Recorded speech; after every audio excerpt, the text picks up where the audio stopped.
looking back at the good times before it all went down. Climbed right up on the hillside, a different view of my life. You left me running on and on, but I don't care, would you let me in? You said goodbye like everything's gone, everything that we could have been. But I know you are my liability. Yeah, I know you are my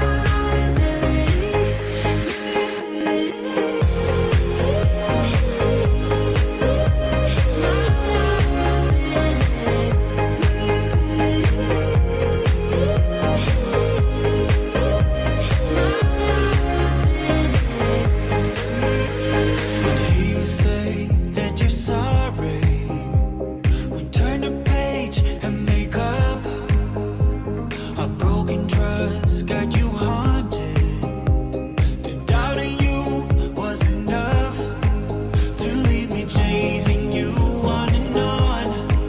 But I don't care, I will let you in. You said goodbye like everything's gone, everything that we could have been. But I know you are my liability. Yeah, I know you are my liability.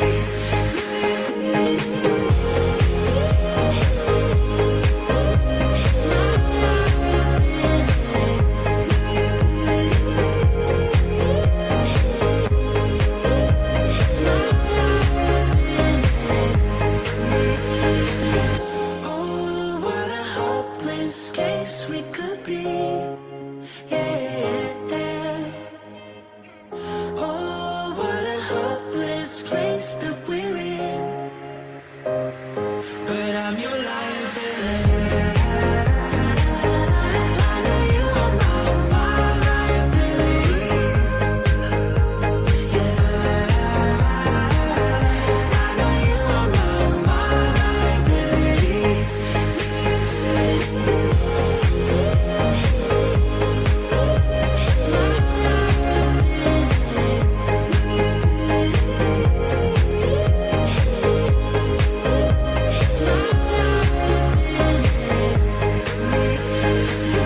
Oh, what a hopeless case we could be. Yeah. Oh, what a hopeless place that we're in. But I'm your liability. Come take my hand, I will walk with you. I won't let go till you say so. There isn't anything I wouldn't do. Wanna make sure that you understand. You're the one who gives my life color. There is no one other. With your hand in mine, let me go by your side. Let me go by your side. I wanna stay in your sunlight. I wanna wake up with you by my side. Without you there is no tomorrow.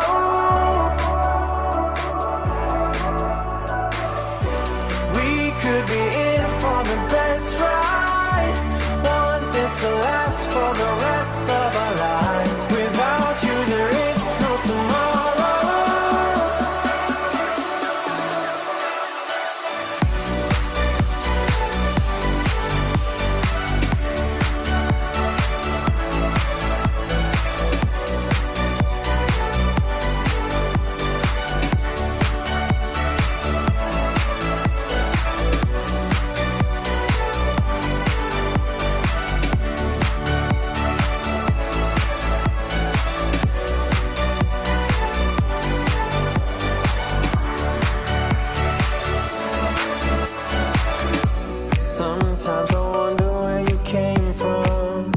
special, yeah, you're special. Everything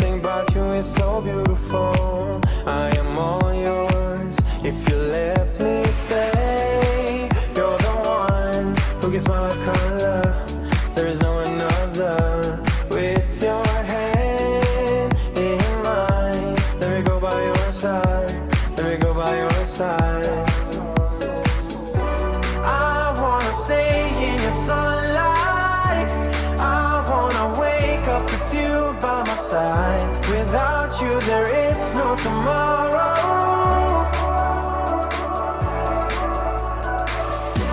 We could be in for the best ride, want this to last for the rest of our lives. Without you there is no tomorrow.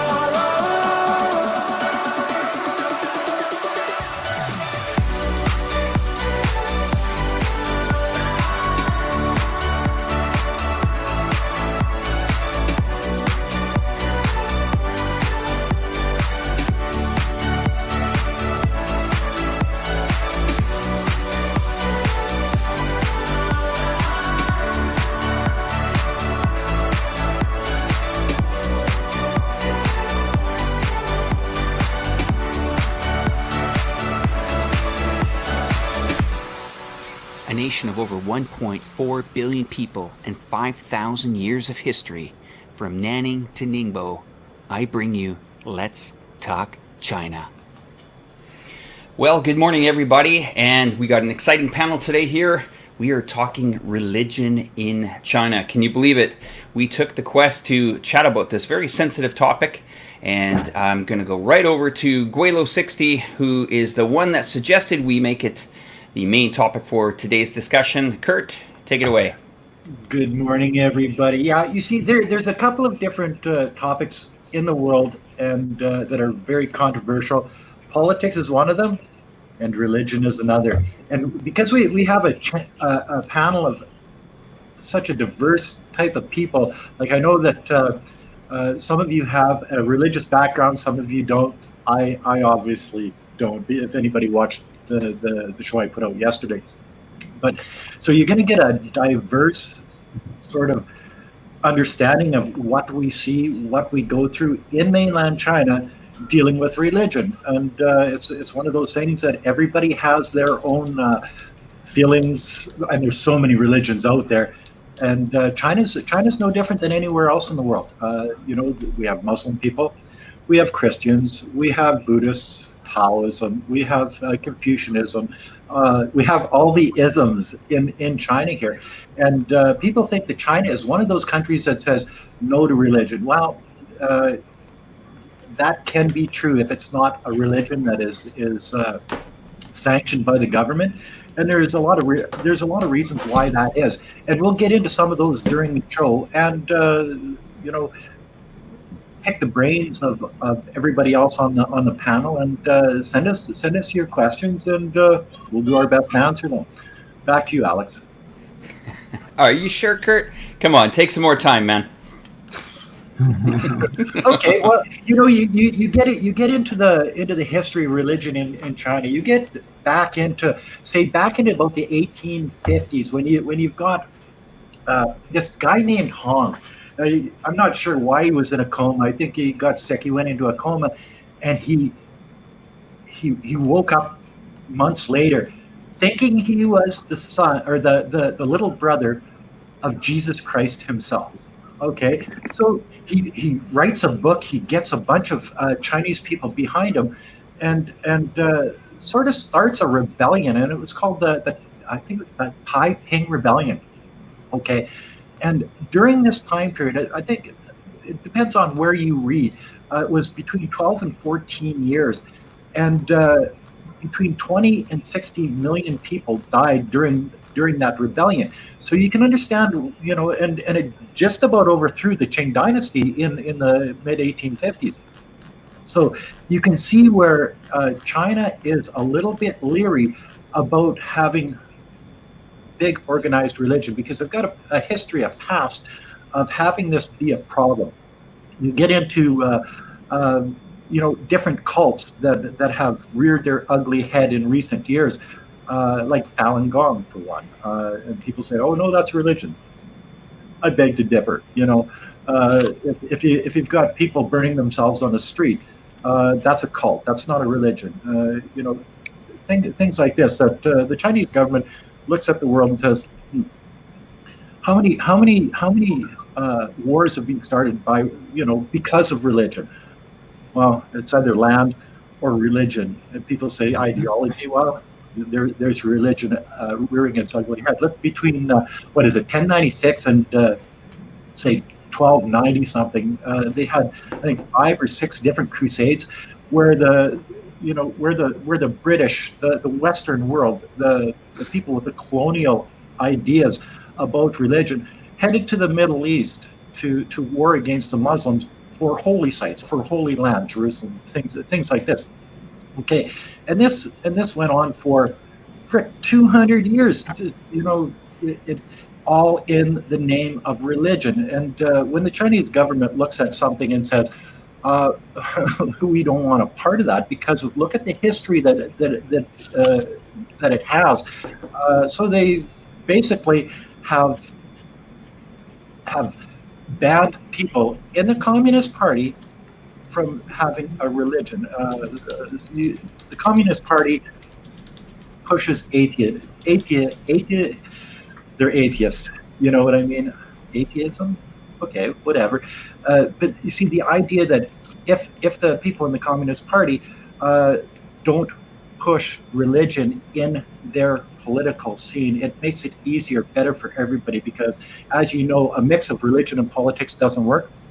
And they say in the Western world, let's take the United States, for instance, religion and politics,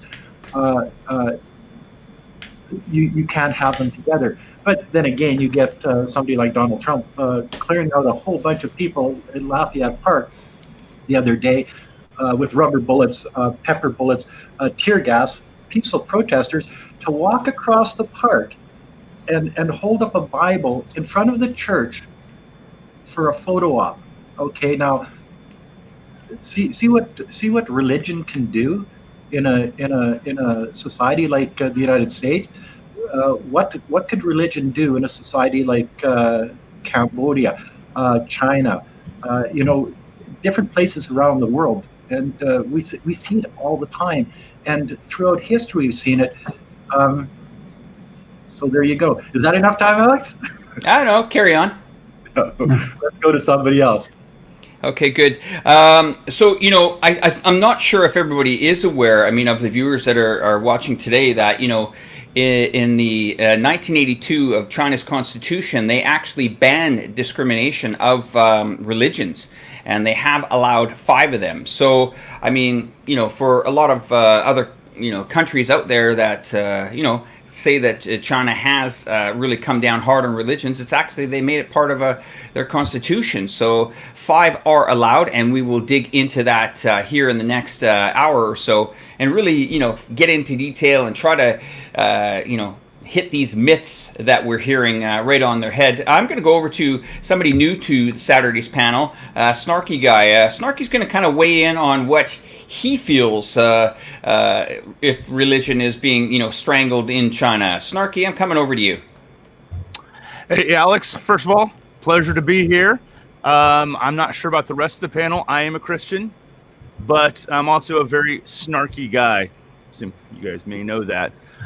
Yes, you are absolutely right, though. In 1982, December 4, the Constitution of the People's Republic of China was amended to allow for 5 religions. So it is absolutely protected under China's Constitution.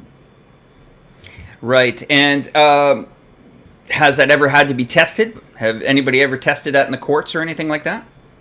Some people have tested that in the courts. Now, like anything else, the courts will acknowledge that this is the law, but they take it on a case-by-case scenario. So while you are allowed to believe what you want to believe, you're not allowed to go out on the street and proselytize, as it were. So kind of like door to door, like we would say Jehovah's Witnesses, people like that do. Let's talk about the 5 allowed religions. I guess Buddhism is one of them. Catholicism, Buddhism, Confucianism, Taoism, Islam, and Protestant or Christianity. Okay, well that's good. I'm hearing anywhere from 30 to even 85% of the population does have some sort of religion in China. Do you think those figures are accurate, or? They're estimating that at least 30 million of those are Christians. Now, because a lot of people are very private in China about their personal beliefs, the numbers may never truly be known. I mean, in your city, do you see any churches? Definitely. As a matter of fact, I go to a church here in Shanghai. I go to Shanghai Community Fellowship, which is an absolutely huge church. It's awesome. It's amazing because, a lot of people will say, what are you talking about? Even my own mother, when I was in Chongqing recently, she called me on New Year's Day, all upset, saying, son, I'm really upset that China doesn't allow you to go to church. And I said, you're sadly mistaken. And just for that, I will go down to the local church and put it on video for you. So I'm going to go over to now Amy, Blondie in China, who apparently can start her own religion, is what we hear. Oh my gosh, no, we won't get into that. I'm not going to be starting a religion. Amy, so your experience in China, Amy, of religion. Yeah, so I'm here just to comment on what I've seen traveling around China.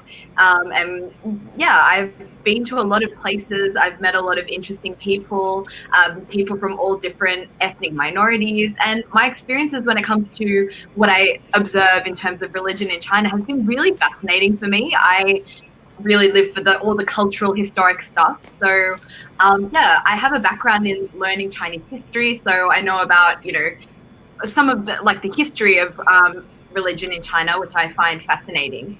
And then, yeah, I was most recently last year, I was in a city in Fujian province called Quanzhou.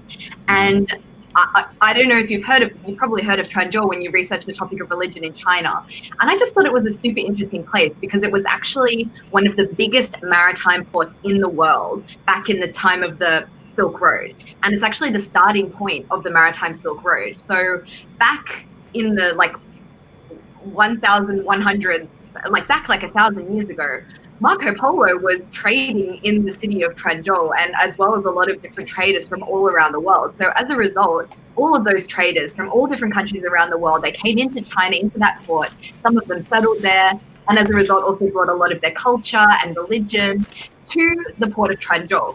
And so when you're in Quanzhou, you can be walking down a street. I made a video about it, so if anyone's interested, you can go check it out. But you're walking down a street in Quanzhou and you pass a mosque, like an ancient mosque. The first mosque in, actually, I'm not sure if that's correct. I was going to say the first mosque in China was built in Quanzhou, but I'm not sure if that's actually true, but it's very old.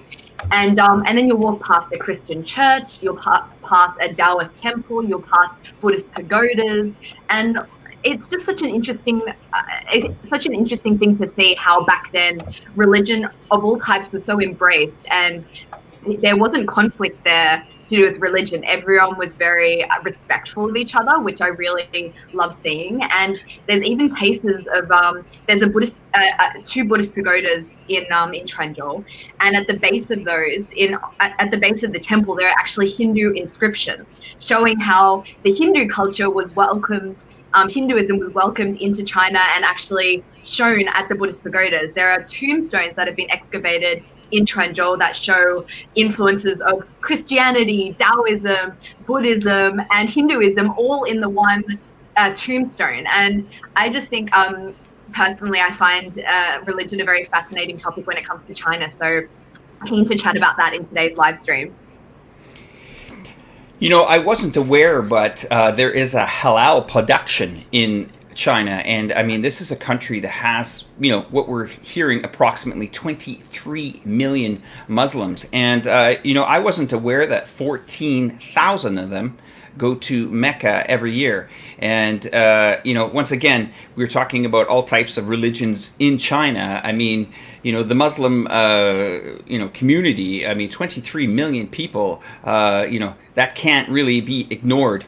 And I can see kind of how, China, as Snarky was saying, you can have faith, but there are certain things and aspects that the government definitely wants to review. And I can understand that. I mean, if we look at Scientology in the United States, and, here's where it gets interesting, is if you are forming an organization of faith or anything in the United States, you are tax exempt. And, these are big businesses here. And, what I found after doing a lot of my research is, it's more of, China is concerned about what these organizations are up to. Not necessarily scared of religion, because there hasn't really been any religious wars in China over the last few decades, that's for sure, or even somebody can remind me when the last one was. But I think China is a bit more concerned on what these organizations are, what they're bringing into the country. For example, we've had some problems in, Ireland, in the Catholic churches. Some court trials have gone, with certain priests. We've also been dealt with tax fraud investigations. When you've got certain what do they call them? Televangelists? Is that the correct term, guys? Evangelists, televangelists, televangelists that have 4 or 5 Ferraris in their parking garage. So I mean, it's stuff like that. I'm going to go to Lee. Maybe Lee, you've recently bit this topic in regards to the Uyghurs or the Muslims inside of China. Do you want to take it away? Yeah, I'll come to that in a second. I just want to raise a few points. So first of all, we've got I just thank Harriet and Digi1234 for their super stickers. And I've got a comment saying Amy's religion could be blondism. So oh my God. Okay, just to sort of let people know where my position is. I'm atheist. Growing up, I was brought up in a sort of loosely Christian environment, being from the UK. I think a majority of the people around me would say they follow the Christian faith, although very loosely. A majority of people don't attend church on a regular basis, but they do follow a sort of Christian sort of lifestyle, I would say. And something, when I had my own children, we caused a bit of controversy in the family because I wouldn't have my children christened, because I don't believe you should kind of enforce a religion onto somebody who's not old enough to understand about that religion. So I chose, me and my wife, my kid's mother, we chose not to have them christened, and that caused a little bit of sort of eyebrow raising in the family. But my opinion was that once they're old enough and they understand about the different religions, once they've learned, they can then choose themselves if they want to follow a particular religion.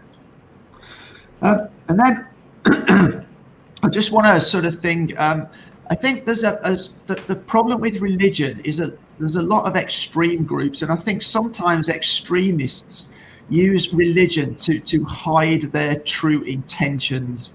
And I think this is where China draws the line. So let me give you an example of this. We had an extremist in the UK by the name of Abu Hamza, and this was a guy claiming to be from the Muslim faith, but he was openly preaching in the street in Manchester. He was actually preaching terrorism. He was suggesting that that sort of the Muslim faith should rule the world, and we should get rid of every other faith, and we should rise up to kill all the sort of other people that don't follow our religion. And they also found a number of the mosques in the UK were, for want of a better word, brainwashing some of the young Muslims into this way of thinking. And I think they didn't act quickly enough to sort of close that down, because they were nervous of upsetting the balance for a particular religion. And I think that's where it's very different in China. The Chinese authorities won't stand any of that. So if as soon as they see that any sort of religion organization is trying to push this kind of brainwashing to people, they will stop it. And I think that is the right thing to do. We had a number of terrorist attacks in the UK, and it's all done under the sort of umbrella of religion, and I think that's a really, really bad thing. And the last point I'd like to make is touch on what Alex was saying about the Uyghurs in Xinjiang. Now, there's no doubt that some Uyghurs have been detained. There's no doubt about that. But this figure of millions is in my opinion, from what all the research I've done and all the things I've read, is absolute bullshit. Just think of the logistics of containing millions of people. I'm not 100% sure what the prison population is in America, for instance, but I'm sure it's not 2 or 3 million. And look at the amount of facilities they've had to build just to hold them prisoners. So I think you've got to think about the logistics. I think what's the true thing, or what's more likely closer to the truth in Xinjiang, is they've identified certain people who've sort of been moved to the extremist side. There was people who'd come from, sort of Al-Qaeda connections, kind of infiltrating some of the Xinjiang people, especially the younger people, because at that time there was very little opportunity in Xinjiang. There was no jobs, and if you look at what China have done, so the main thing they've done, they built a high-speed rail line to Xinjiang. Now, it's almost, that will never probably pay for the cost. The cost of that construction was absolutely enormous, and it will probably never pay for itself. But they did that in order to integrate the community more into the rest of China. They have given huge incentives for companies to set up there, to provide jobs. So what some of these centers are doing, many of those people there could also not speak Chinese. Now, obviously, if you're part of a country, you can't speak the language. And this is something that's done in Germany. A few years ago, when Germany had a huge amount of influx of migrants, they set up courses and centers to learn them to speak German, so they could integrate more with the community. If you're in a country like Germany and you can't speak German, you can't integrate properly if you plan to spend the rest of your life there. So this is, in a sense, what they've done in Xinjiang. And it's, if they've been involved in extremism, or they've got connections to these sort of extremist groups, because they are near that area, the Turkestan and the sort of where the trouble comes from in some of these areas, then yes, they are detaining them, they are questioning them, and in cases putting them in detention centres. So yeah, that's sort of my views on the whole situation. But in general, I don't think China bans religion. I think it's more that they ban extremism. Well, thank you for that, Lee. I mean, my understanding, and being there many times, traveling to China for 18 years, is no one is actually forced to give up a religion. There's even, monks and nuns that have like basic living allowances. I was told from the government they have health insurance, and they actually have a pension. So to say that this is more of like an underground thing is, I'm going to bring up something that was in the comment box here, and maybe you guys can help me out with this. It's a comment that's usually, comes a long way, and this is Mogman. He says, there are more Christians in China and underground church than there are the Communist Party members that, scares them. Now, that's an interesting evaluation, and that's why we're having a program like we are today to talk about maybe these stereotypes or these myths that do happen. And it's good that we get questions like that for the panel so that we can address them. At least when I was there, being Catholic, I never felt that I couldn't display my religion, but I'm not standing on a street corner promoting it either. So, did the government stop me from, visiting a church? No. Did they stop me from having a Bible in my luggage? No, they didn't. So for the panel, can someone maybe help us out here with this comment that came from Mogman? So there are more Christians in China in the underground church than there are Communist Party members. That's what scares them. Do we believe that? Can somebody help? Yeah, the idea that there may be more Christians in China than there are communist members, because I think the number of actual communist members in the Communist Party is about 90 million people. That's a lot of Christians, but just say there is say 100 million Christians in the country of China at this particular moment. I think you've got to go back to what Lee was saying. How many of these people are radical? How many people in the Christian religion have the idea in their mind to push that on other people, to radicalize it to the point where they're maybe against the government? There has to be an alternative or ulterior motive for these people to think this way. So if these Christians are just simply Christians and they're practicing their faith the way that they want to, I don't think the Communist Party has any problem with that, as what Lee says.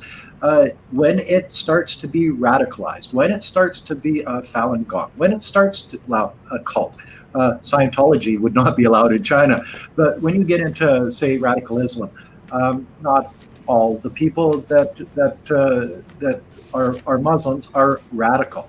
There's probably a very small percentage, and that's what the Chinese people are trying to stop. Just like the American people are trying to stop, like the Canadians are trying to stop, like any government around the world that has this radical idea, jihadi, 7 virgins if you're a martyr.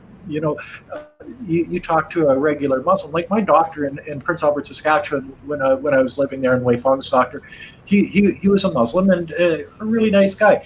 He wasn't this radical thing that you see on the news every day. It's not the it's not the throwing of the garbage around. It's these people just are same as Christians, just doing their faith, and I think that's where it cuts off. Kirk, so I have a commenter in my section that is suggesting that, who is it that decides on extremism? He's suggesting that it's the Chinese government that decides what's extremism. And then he goes on to say, here in Taiwan, we have Falun Gong, and they're just left to their own devices because, potentially in somebody's eyes, they're not extremists. So how would you sort of... As the person that's running Falun Gong, and I can't remember what his name is. I read up on him a while back, promoting people burning themselves to death to prove their religion, people jumping off buildings. That's what I call radicalism. Maybe hurting yourself isn't a radical move as far as a political government would see it, unless you're Chinese and understand that that's where things start. So when somebody picks up a bomb or makes a bomb, when somebody tries to change the mind of a young person to be a martyr, strap a bomb to your body, walk into a crowd of people and blow your ass up. You see, there's different levels of radicalism in this world.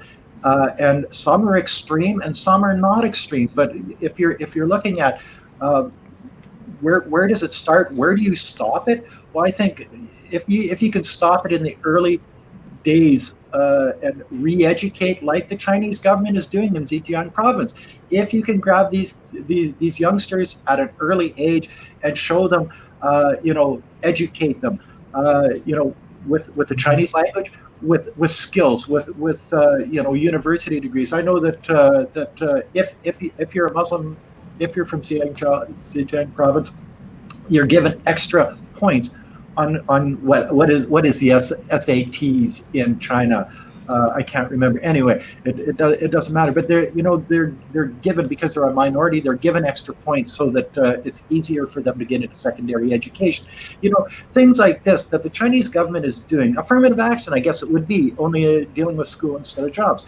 They're doing this to try to make these people integrate into the Chinese society, making it so that they have a better life, because these radical organizations, they're not dwelling on the rich people. I think it's very much people.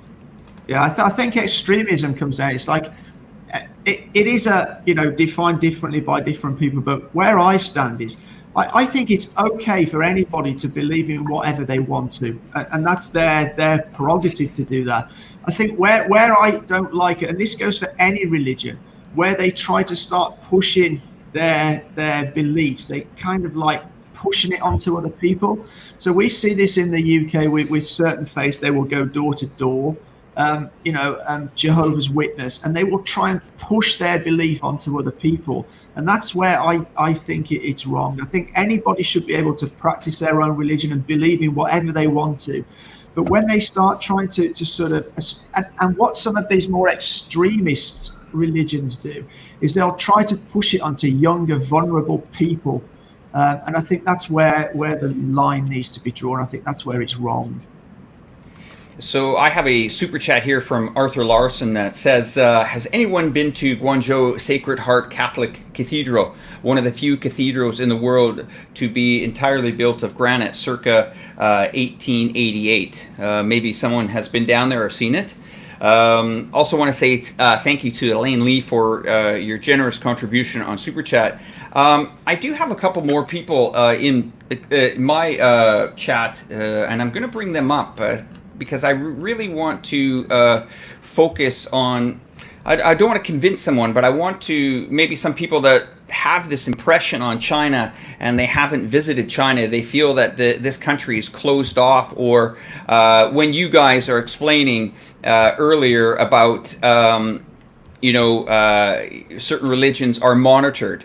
So I'm going to go to Mogman again here and put this quote up. And I think this is healthy. This is what this is all about. We're discussing things that are quite, sensitive. And this is definitely a sensitive topic. So let's have a look at that quote that I just put on the screen there. And maybe somebody on the panel might want to say something like that. Maybe comment on it. You'd have to read it, Alex, because it's so small on our computers that it's just like, wow, it's my trifocal. Snarky Guy. It says Christians in China have been forced to practice religion underground as a way of not being warned, or they get put into camps, or loose there is businesses or put in prison. I've heard of underground churches. I think churches being underground would be very tight stuffy, not a lot of light, a lot of mold and stuff. I'm being snarky again, I know, but I don't have I'm not really qualified to talk about underground churches because I've never really been to an underground church. I go to a big, massive one here in Shanghai that is quite above ground. I think what it means, Snarky, is that he's kind of saying, and once again, I really like having this open debate about this because we are trying to break down certain barriers and certain stereotypes of China, and I can understand how somebody from the West thinks that religion is really, wink, wink, underground, see you at 11 o'clock, take elevator 10 stories down, the long hallway, and knock on the door at the end with 3 taps. I mean, I can understand that because there's a lot of media out there that has really focused on, big bad China, right? And, for us to convince this audience today is we have to do this from our own experiences. My experience in China, if I want to go to church on Sunday, no problem. I can find it pretty much, in any major city across there. Am I forced to go underground? No. But, things like, it's an interesting comment. And I can see how Western people or, Western societies feel that when you start to say that you're monitoring religion, that can definitely be something that people, it raises their eyebrows. So, go ahead. Who wants to comment? Yeah, I can throw a little bit into that because we're dealing with a city here in Nanning, China, Guangxi province, beautiful place. How I promote Nanning. We're only an hour and a half from the South China Sea, and but I noticed yesterday because I went out to do not yesterday, Thursday. I went out to do a promo video for this live stream, and there was 2 churches in Nanning before it. So I went to the big Catholic church that everybody saw on the show, and did my spiel and talked my stuff, and did what I usually do. And then the other church is just around the corner, about 4 blocks away. So I was going to go over there and sort of do an ending over at the other church because there's only 2 churches in the city of Nanning, 7.5 million people. I go over to the other place, that church is gone. They've torn the whole block down and they're building high rises in their spot. So when you're talking about an underground church, I think what you're really talking about is house churches where the people don't have a place to worship. So they get together in homes and worship, and there's really no regulation. And I think that's what maybe scares the Chinese government on something like this is because there's no control. It could be a radical group. It could be, they don't know.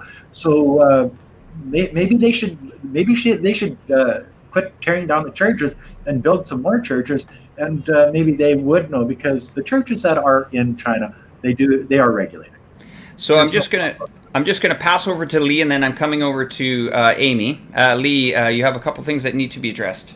I do, yeah. So first one is thank you to Tony for that very generous super chat. This is my second time using super chat. I'm Tony from the USA. Yeah, in a previous stream, I thought it might have been a guy named Tony who I know here in China, but it's a guy from the US. He says, thank you, guys. You're doing an excellent job clarifying myths for those of us that don't live there in China. So thank you very much, Tony, for that one. And then I have another one of Simon NG. Education opportunities, plan for future, best solutions to rid backward thinking. Elites being using religion to divide people to enrich themselves. And then I have one more here from M.W. Lee, 1984. The problems in Xinjiang is the Saudi-funded madrasas in the region that's promoting Wahhabism and the poverty which makes extremism appealing. Yeah, I think that is a problem, and I think I've mentioned this earlier when I was talking about Xinjiang. It was a very, very poor region, so I think a lot of the young people there were just, had no hope. So they were listening to this sort of radical information they were getting from these sort of, let's say, not so good people. But I think the way China has addressed that, they've tried to they have created many opportunities for work. Of course, Westerners now say, they're using them for slave labor, which is not the case. They're teaching them skills, they're teaching them languages. One commenter suggested that they're being forced to learn another language, maybe against their will.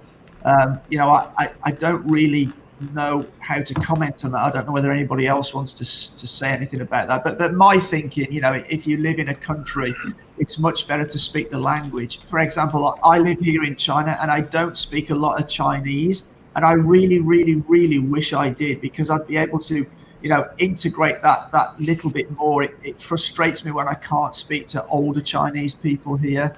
So yeah, I don't know if anybody else has any comment on that.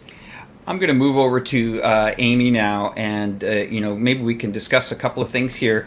I mean, in most of the videos I've been watching lately, around the tomb sweeping time, where people go to visit the graves.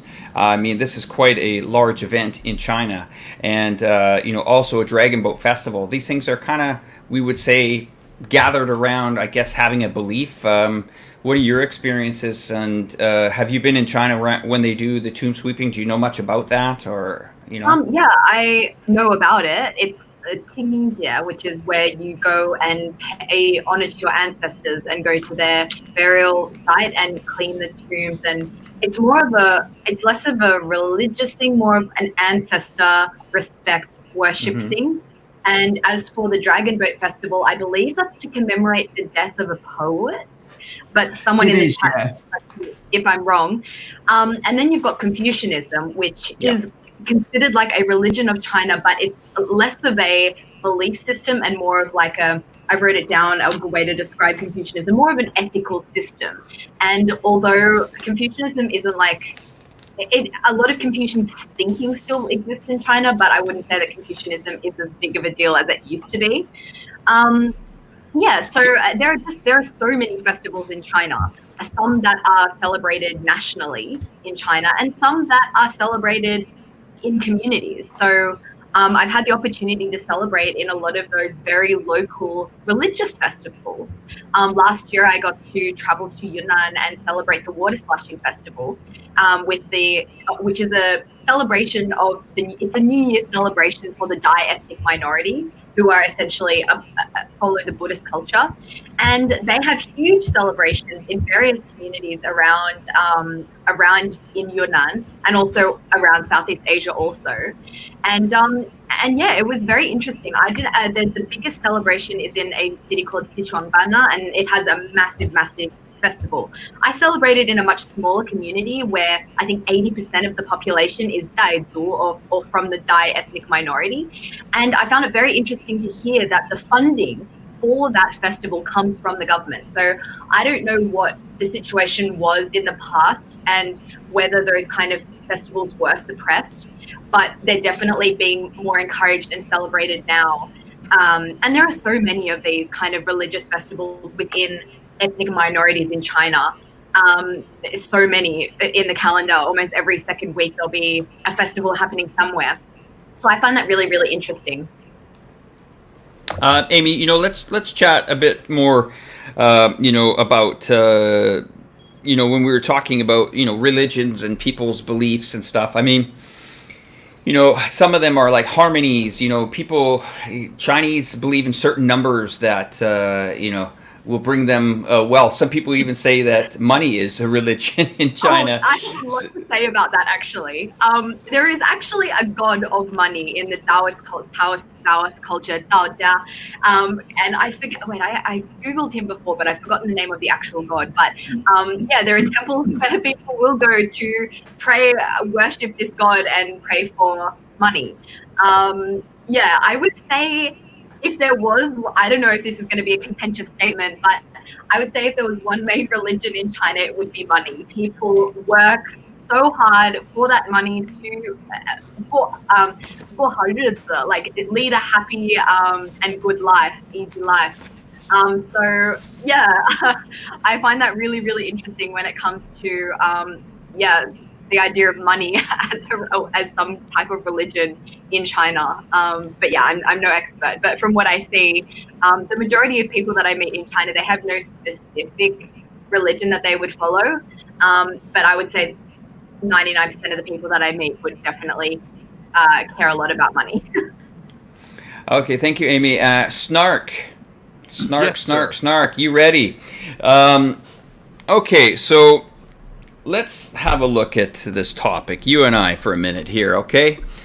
Because, some of this panel are atheists, and, you and I have a religion that we believe in. Yes, sir. Do you feel, being in China, do you feel silenced? Not at all. If people come up asking me, what my beliefs are, I feel the freedom to say. As I want to kind of step back, Amy was talking about the tomb sweeping holiday. I have a point to make here. Qingming. I actually went there last year with my wife to do the whole grave sweeping, and they get this big giant pig up, and they have baiju that's slightly more potent than 3 espressos with a defibrillator chaser, and they march this pig up the hill and they present it to grandma and everything else. And my wife's mother, she stops like, wait a minute, isn't Jimmy Christian? Can he eat this? So she went, and all of them just got some money together and bought another pig that had not been sacrificed to grandma for me, which is amazing. And they, come up to me and ask me, well, if you're a Christian, what does this mean? And they feel free to talk about it. Now, having said that, that's on a one-on-one basis. Right. I know in China, you can't go out and set up a soapbox, and you get your Bible, thus saith the Lord, or anything like that.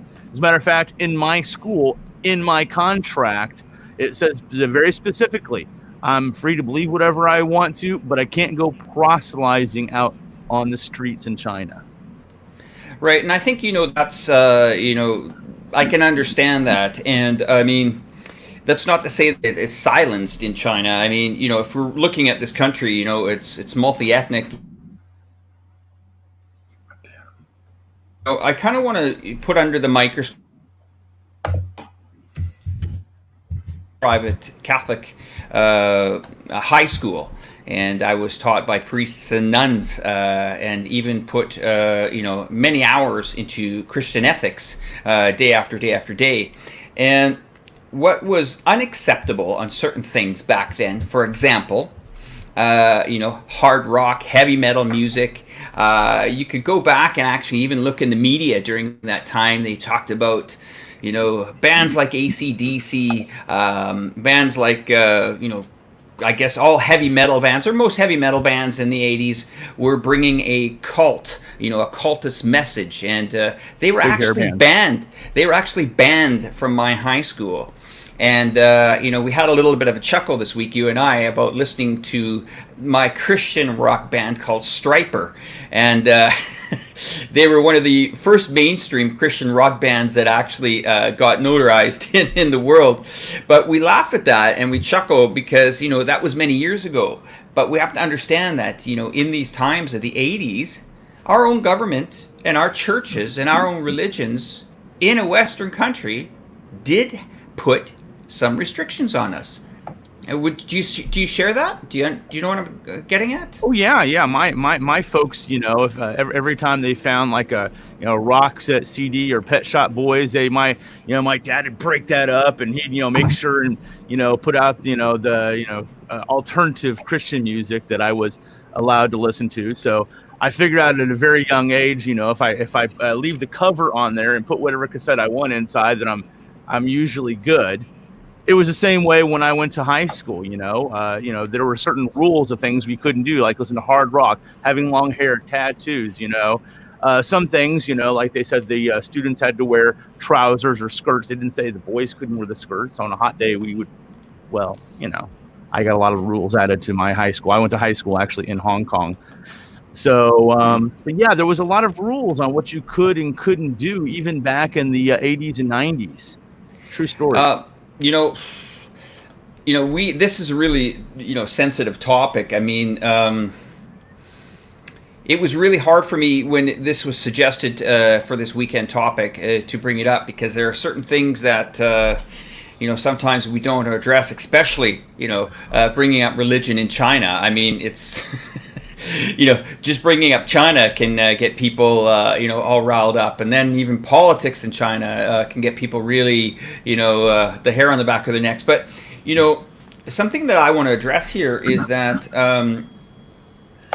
our countries, we've had problems with religions in our countries, just like China is trying to, instead of throwing people in jail or putting things like that, they use the term education camps, or that's what re-education camps is what the media wants to use as that. Now, I guess you have a choice. If somebody's being radicalized, you have one choice: put them in prison, or try to bring them back into reality, I guess, if they've been really I guess charged, or it's a touchy subject. But something that now that you're with me on the screen here, that I want to bring up is, the Catholic Church had a huge amount of sexual abuse scandals, and this taints us, certain religions. So do we blame China for kind of getting involved, saying, wait a minute, we don't want this, or not necessarily, we need to monitor this? Do you want to maybe weigh in on that, and then we'll go around to the rest of the panel?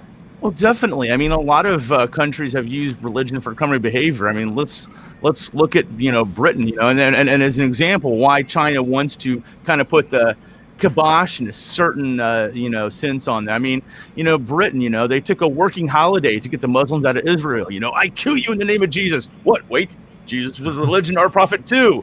Was he? I didn't know that. Fine, we'll kill you if you're dark skinned because Jesus was a white man from Oxford. No, he wasn't. Jesus was a dark-skinned man from Judea. I didn't know that. Look, we've come all this way. Would you mind terribly if we just hacked you to pieces just for the press back home? I mean, a lot of, things that have happened in the past have really kind of set things in motion in China. They don't want a lot of the religious kerfuffle, if you will say. Having said that, I think most people in China are free to believe as they want, as long as they're not out there trying to, sell you snakeskin and buy 4 Ferraris as a result. Okay, so Snark, we're going to continue on this because you and I mean, the panel has put this on us. What do we say about, evangelists that have 3 Ferraris in their garage, a couple of Lamborghinis, and 20,000 square foot home. How do we defend that? Okay. I don't have a problem with a preacher who is doing good works, who is generally out there trying to help people, and as a result, vicariously has gotten wealthy. I don't really have a big problem with that. Having said that, I absolutely hate people who go out there and use the name of God to earn themselves big bucks. I'm sure you remember that old Steve Martin movie, Leap of Faith. There's a lot of those, man. There are a lot of those out there. One of the big ones in the media right now is Kenneth Copeland, which, ironically, I actually know the guy. I've met him over 10 times when I was a kid, and nice guy. Now he's kind of gotten in the media recently because he's in a bit of hot water. Has a whole bunch of jets. What a lot of people don't know is every time the guy's bought a jet, he's actually given it away. He's bought a jet, fixed it up, and given it away. So he's given away probably 20 jets. Yeah, he probably has some now. As far as that's concerned, I mean, where do you draw the line as far as personal income versus, giving back to the community? I'm not qualified. Realistically, a jet's not much good to the average person, is it? Not true. It's a bit of a come on now. I got my own jet. I've only got 2. I've only got 2 jets. Come on, man. What's up? So I think I think they hide behind this to somewhat. I mean, what I don't like about these kind of evangelists, and I remember when I was growing up, there was I believe it was an American, a guy by the name of Billy Graham, and he came. Oh, yes, Billy Graham. He came to the UK and he absolutely packed out stadiums. People were really into Billy Graham. But, he was making kind of claims that, they can heal people. And a lot of these evangelists, they'll get somebody in a wheelchair and they'll touch their head and all the crowd is hysterical. They go, oh, yes, and God gives me the power to make you walk again. You can, and they stand up at the wheelchair. And, every time they've looked at this from a medical point of view, it's just absolute bullshit. And this is what I really, really disagree with. I hate this because they hook people in by convincing. I guess I can't ever believe I'd be sort of convinced by that kind of thing, but they'll pull people in to make believe they can cure them, and this is absolutely wrong. And it's all about you see behind it, it's all about getting money in. Just before I go back to you, Alex, can I just address a couple of super chats? So please do. And I'm going to follow up your comment. Okay. Just a thank you to Ellen Fang, Eric NG, MW Lee 1984 for super stickers. And then we have a quick one here from Norman Tan suggesting how the Western media only talk about the concentration camps, so to speak, the re-education camps in Xinjiang. They never talk about what the situation was like before the Chinese government acted, where there was a lot of terrorist attacks. People were getting killed by bombs and knifings and that. And that is a good point. They never talk about this area. And it was actually something China kept sort of secretive for a long time. And then, at a point last year, they released a documentary on CGTN that showed that the terrorism. I actually know personally 2 people who come from Xinjiang whose family are there, and they says over the recent years things have improved much in that area. So we're back to you, Alex, commenting on the evangelist situation. Yeah, and Amy, did you want to address the super chat that came into your channel? Was that for you in regards to? No, all good. Okay, perfect. But thank you very much. All right. So just want to let everybody know that this channel and, all the members on this channel come together. We take a lot of time and attention to put these shows on. We're a channel that is built on support, giving the Chinese community a voice, and not built on hate, that is for certain, built on more positive and trying to basically bring down the stereotypes. Now, Lee, I want to, I'm going to ask you point blank, do you have a religion? I don't. Okay. I was christened Christian, but I never sort of. The only time I tend to attend church is sort of weddings and funerals, and it does kind of bug me that when you sort of die in the UK, that you generally have to go through a church. I don't know whether there's another way of doing it, and there may be, but I'm not a practicing, but I was christened as a Christian, but I'm sort of have more atheist beliefs because I think religion causes a lot of trouble around the world. You made a comment earlier about the TV evangelists. I guess Graham. I think the biggest one is actually Peter Popoff. I used to watch him on Sundays. He was a man that came. Yeah, Peter Popoff. He came out with his miracle water, but I might get some support on this one from Snarky Guy.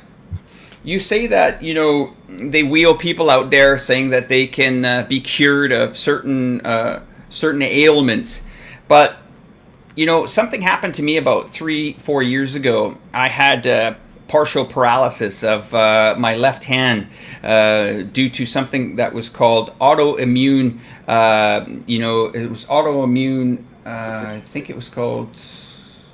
It was an autoimmune thing. It was called anterior interosus syndrome. And what it did is it partially paralyzed my index finger and my thumb and part of my forearm. And at that time, I was very stressed out. I didn't know who to turn to. None of the doctors couldn't figure out what was going on. And it was quite a scary thing to happen to me.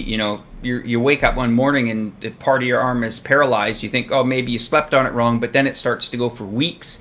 And you start losing muscle, and people can't really give you much comfort. And here's where religion actually gave me a little bit of hope. When trauma happens to certain people's lives, some people deal with it by drinking. When trauma happens to me, I tend to get more into my faith. And I read an interesting article last week, and it said to me, if you have faith, if you have a proper support network, and this is what I look for in a church. I'm not a person that's out in the street corner or trying to bring people in. I'm quite private about it, and Kurt seen that when he stayed with me. My wife and I, we go on a Sunday, and most people don't know that we go to church at all. But having that faith with me and believing in that, it actually changes a little bit of your brain chemistry. And maybe Snarky can help me out with this, but when your dopamine and serotonin change in your brain and you have a little bit more positive stuff, that seems to reduce, the hidden one called the anxiety in a person. And anxiety does cause a lot of trauma on nerves. And this actually was a nerve, we'll call it a nerve, I guess, anterior interosus syndrome. So it was mostly a nerve problem, okay? And it managed to correct itself. And I'm not going to say, and I know what you're thinking, Lee, like, you're cured, it wasn't that, but it gave me at least some belief that at least some positive energy cooled my anxiety down, which helped my body actually repair itself. Snarky, am I in another planet here? Just before you go to Snarky, I just go ahead, Lee. Just before you go to Snarky, I have a friend here, a female friend here in China, and when she was going through her divorce, she actually found a lot of support from her Christian church here in Shenzhen. She says it was religion. She believed her belief in Christianity that got her through the sort of down times and the tough times when she got divorced. So yeah, I just wanted to add that before you went to Snarky. Snarky. Well, I mean, yeah, having faith is like peeing yourself in black pants. No one else can see it, but you can see it, and you can feel the warmth. I do believe that. Just sick. Very good.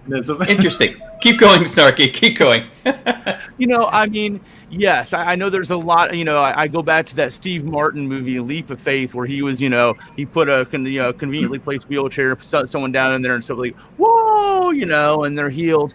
I know there are a lot of charlatans out there. I get that, On the other hand, I believe that it is God's will that he heal you, that he definitely can. And there's going to be a lot of different, maybe levels of that. I do believe that God has that ability. As far as your personal ability and your body's ability to heal itself, when you put yourself in that right frame of mind, your body is an amazing machine that can, heal itself, and that is one of those things that kind of I go back to, I have such a hard time believing in atheism because of the sheer mathematics behind it. I could go into that later. That's a whole thing. But like anything else, I mean, you're talking about your arm and the partial paralysis there. Yeah, you put yourself in that right frame of mind. You start getting some positive thinking going on. Some praying. By God, why not? Yeah, it's something that I've tried to.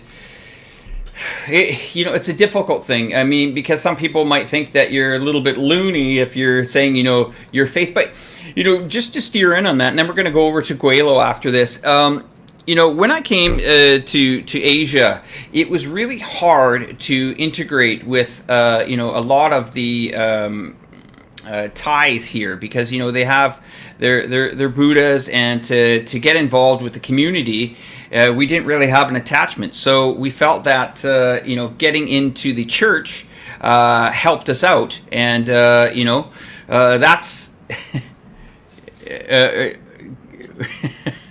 What's that, Snark? Gweilo, I'm going to you. You were saying Thais. I was like, Thais? Thais? Kurt, I'm going to go to you for a minute. Well, you guys, because I'm an atheist, I'm basically like Lee, only with shorter hair. And I don't speak with an accent. So there you go. The idea of God helping us through hard times. See, I'm different. I've had hard times in my life. Being married, being divorced, had family members die, had all of these things that everybody else goes through. And, it was basically my friends, my family that helped through those times. So, saying it's God, maybe it's just a frame of mind. Kurt, I mean, was there ever a time that you did call to the man above? Only when I ran out of beer, man. Oh, God, I wish it was earlier. You know what I mean? Because Saskatchewan on a Sunday, when I was younger, you couldn't go buy beer. But the idea of religion has really. I grew up in Weldon, Saskatchewan. On one side of the village, you had the Lutherans, and on the other side of the village, you had the rolling in the aisles, talking in tongue Pentecostal. And on the outskirts, you had the Branhamites. And people say, "What's a Branhamite?" Well, you're going to have to Google that yourself because that is way out there. And then you had the people like myself, where we just weren't religious. My parents weren't religious. My parents' friends weren't religious, and we were a minority. So I've been around religion, pretty well all my life. It's just I look at it as more of a fairy tale than anything else.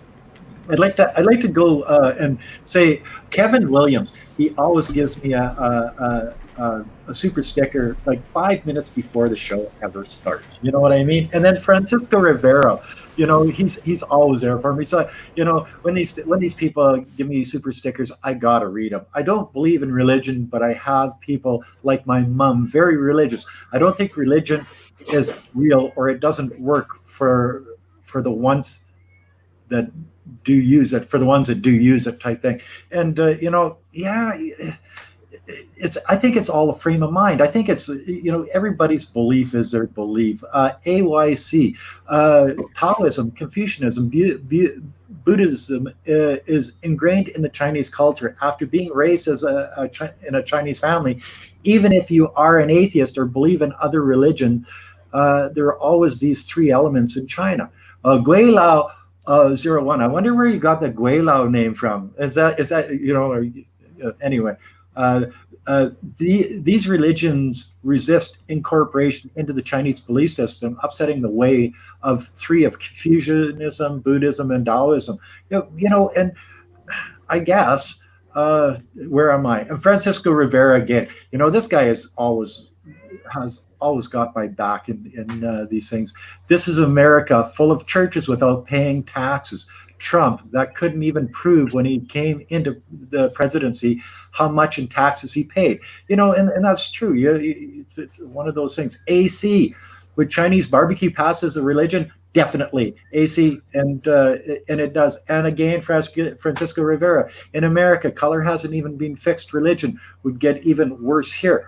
The idea of these guys, everybody has sort of their take on religion, and it's one of those really hot topics. I think they did a study about religious people and atheists, and they said, well, okay, taking everything aside, who is the more giving of the two? And I don't know if it was a skewed thing, and I've read it in a number of things, and it could be just fake news. But it turned out that the atheists were more willing to give if it wasn't something that had to do with the church. So I don't think religion has really a lot to do with who you are or what you think. I think it's your upbringing, your parents, your friends, the people that you hang around with that make you who you are. Either you're a good person or you're a bad person.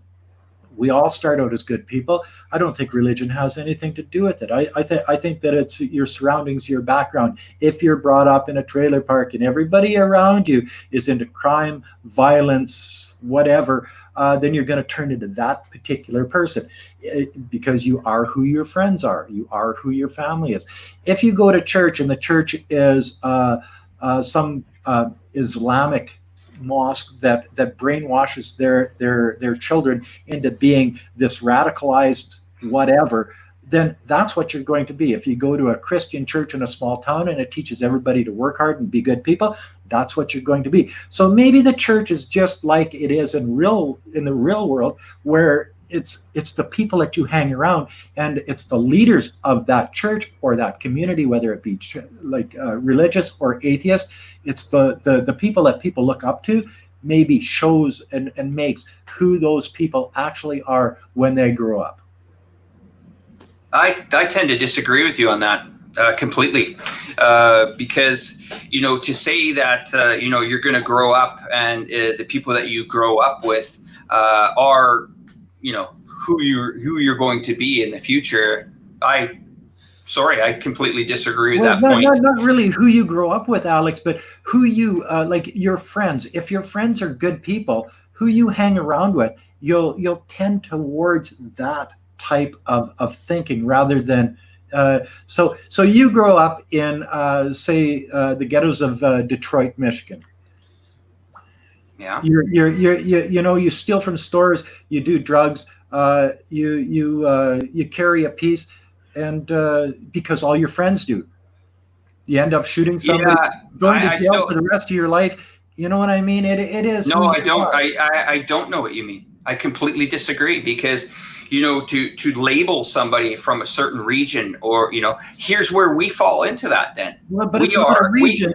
It's who you hang out with. Then a kid a block and a half away in Detroit hangs out with good kids that go to school and think that education is a great thing, and instead of hanging out with gangbangers, plays basketball on his time off, studies, goes to movies, plays video games, whatever. That kid's future will be different than that kid that's hanging around with. You know what I mean? No. Sorry, No? once again, I'm going to push back and say I'm going to say I'll just finish this, Lee, and then I'll come to you. But I totally disagree with you on this, Kurt, because I went to high school with all different different people that had actually different beliefs from other schools. We had Protestants, we had Catholics, we had Jehovah Witnesses. Even we have one of the largest communities of the Hutterite communities that believe in living off the land. Yes, we had atheists, but to say that I am going to be with I'm going to turn out or to be someone with the people that are surrounded me. No, I have actually managed to have friends that went to my same school, that studied my same religion, that are bad boys and bad girls and done bad things. It's not 100%. It's not 100%, Alex, but it is a majority. Not true. Kurt, you and I are from the same province in Canada. I know, but you come And from you know what? Moose I Jaw. know, but we're from the same province in Canada. We're actually a city from 2 hours away. I embrace you. You don't believe in my religion. But it doesn't mean you have to all believe in the same thing. But you have to admit, when we were walking down the hall at your condo, Yulia turned around and says, "You guys are basically the same person." You have to admit she said that. Well, because we're from the same area, but that doesn't mean. But see, we're totally different when it comes to religious beliefs. So you can't. What I'm trying to say is, you can't be so closed-minded about religion. You can't. You have to be open about. If you and I and this panel are going to discuss certain things that we feel, are part of our heritage or even part of our upbringing, we can't close down that other wall and say, "Oh, that person's from that zone, so they're going to be like that." We can't. We got to be open, and that's at least one thing that my religion has taught me to embrace and be open. And I don't think religion has anything to do with it, Alex. Like, I grew up with a lot of people, like a lot of kids I went to school with in Weldon, Saskatchewan, 250 people. That's when it was at its height. That are still friends of mine today. They're hardcore religious. Some of them are Baptists. Some of them are Branhamites. Some of them are Lutheran. Some of them are Pentecostals. But you see, that doesn't mean that we're not friends. But it does mean that when we grew up together, we sort of took on the same values. Maybe not religions, but we took on the same values. And I think those values follow you through the rest of your life, unless something traumatic happens to you and you fall into a bad crowd, or your surroundings are what makes you who you are. And I'm sure about that, because like I've lived a long time and I've seen it over and over and over again with certain people through my life. And if you're around good people all the time, you tend to be that way. It's not 100%. I know preachers' sons that were probably the worst kids you could ever meet in your life. Maybe rebellion against the idea. Okay, but Kurt, I'm going to move on. Even hearing you say that, hardcore religion, just that comment there, I think you should just think about that and what that really means.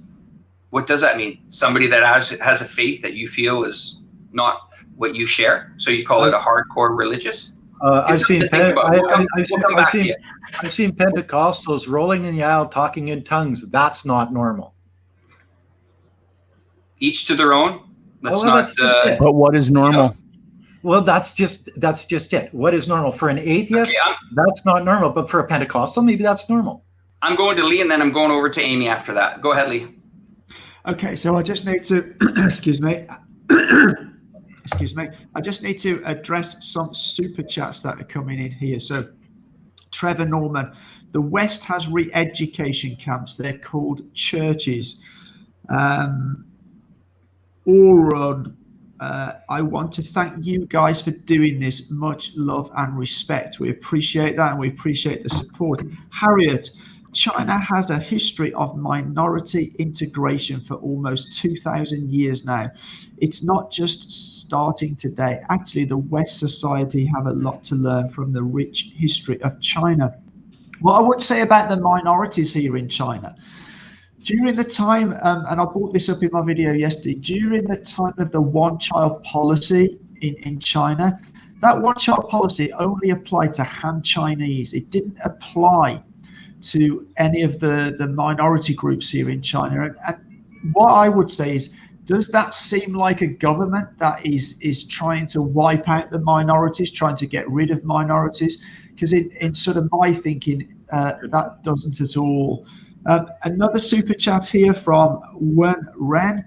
Organized religions aspire to power too. Secular governments have a duty to monitor them, to uphold the church-state barrier, and to protect the right of the non-believers as much as the right to believe. Yeah, I would agree with that. I think, in every sort of population, there are those that believe in religions and those that don't. And I do think it's important for that government to uphold the rights of those people that also don't believe in religions. And then the last thank you here to Elaine Lee for your very generous $50 donation. Hi, Barrett. Keep up the good work. Thank you very much for that. We really, really appreciate the support of all you guys out there. It's helps us keep the show on the road, basically. Okay. Lee, you're breaking up there. So I'm going to go to Amy. And just to add to this, there are people that are donating through WeChat. So if you've donated, I see a few people in my room, they donated and they have a question. Can the moderators please look in our room that anyone that has made a super chat contribution, if they have a question, we will answer it for you. I mean, Amy, you heard Kurt and I get into it a little bit heavy there.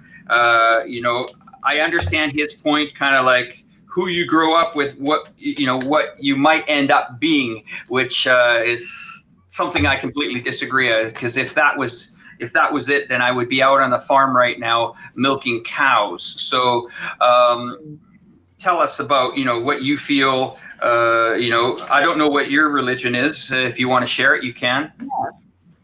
Yeah, I wouldn't say I was brought up as a particularly religious person, and I wouldn't call myself atheist. I definitely feel like there's something out there, so I'd probably call myself more agnostic, and I'm kind of on my own personal journey to find out what that is. Yeah, I would agree to some extent that what you grow up with is what you believe, but you also see a lot of evidence to the contrary. People who grow up in deeply conservative households and they figure their own way and they go with that. I definitely, once I started spending more time traveling and more time with myself, I had more time to reflect on what I actually thought and, what is life and everything like this. And that's when I kind of came to my conclusions that, I think I have a lot more thinking to do on the topic. And yeah, I would say I somewhat agree with it and somewhat don't. I think, yeah. I guess it's hard to say. Everyone's different when it comes to that. Do you have people around you that have certain faiths that have talked to you about it, or certain family members, or within your friend network? Yeah, I have some friends in China that they were brought up Christian and they went to China and now they're very Buddhist. I am a fan of the Buddhist faith, and I have been trying to learn more about it in the past few years, and I have a lot of good conversations with that person in China and what it's all about. I have quite a few friends that are very religious. One of my best friends in Australia is actually training to be a pastor, not like the pasta you eat, but pastor. Oh gosh. It's the accent. I'm going to decide about that. I don't know what religion you're from. Everyone can provide a lot of insight into different life issues and a different way of different mindsets and different ways of approaching things. So I always find it very interesting talking to people of different religions and faiths. I have friends that are Buddhist, Christian, Muslim, Jewish. I always find it an interesting topic of conversation and swapping views on life.